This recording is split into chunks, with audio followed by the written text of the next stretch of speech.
The receipt on the heavy wooden counter of the local hardware store in Plainfield showed an exact purchase. Precisely 50 gallons of antifreeze.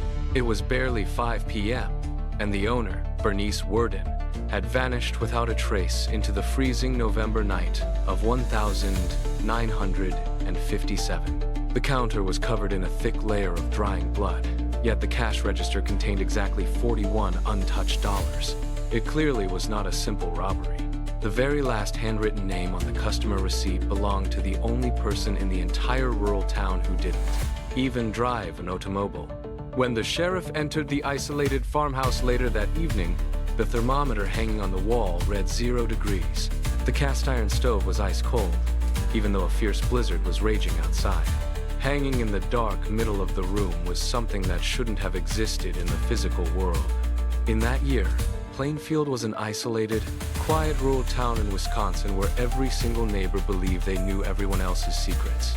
Ed Gein was universally seen as an odd, quiet, but entirely harmless bachelor, a 51-year-old man who lived completely alone and did small odd jobs around local properties.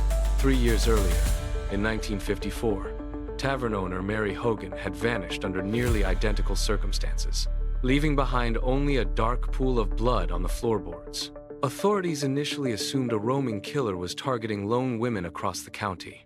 Sheriff Frank Schlee went to Gein's decaying farm simply to ask if he had seen anyone suspicious hanging around the common hardware store. The entire house was plunged into a complete, suffocating darkness. Gein was not home.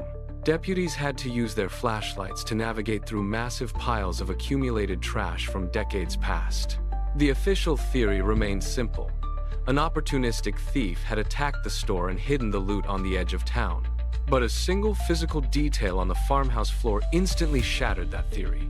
When the sheriff pulled back the heavy canvas sheet inside the cold barn, the search came to an abrupt halt. Bernice Worden's body was found less than 2 hours after her disappearance was reported. The horrific way the body had been prepared was not the work of a common criminal. Investigators counted 9 detailed masks made of real human skin hanging neatly on the bedroom wall.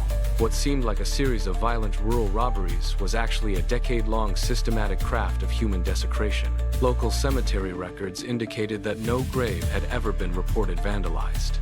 Yet inside the house were the anatomical remains of more than 15 different women. Forensic analysis confirmed that targeted graves were covered with packed, undisturbed soil, with no visible sign of digging. At the same time, Ed Gein spent whole nights completely alone in the freezing cemetery, extracting entire corpses without leaving a single trace. He restored the grass surface with precision, leaving families to visit empty graves without ever knowing the truth.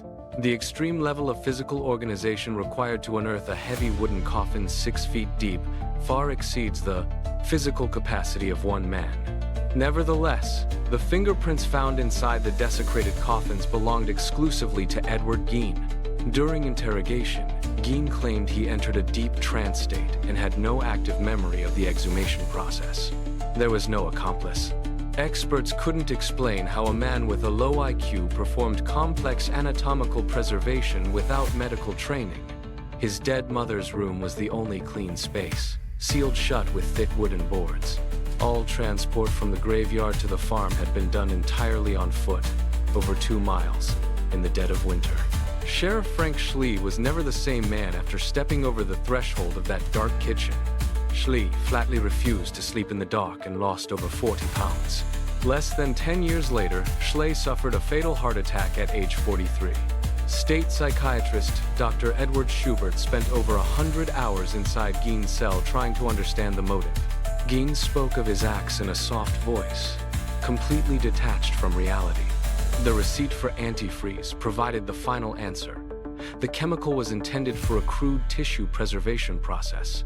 In 1968, Gein was declared fit to stand trial and found guilty of first-degree murder, resulting in a life commitment to a maximum security mental facility. Today, on the empty plot where the farmhouse stood, no plaque exists.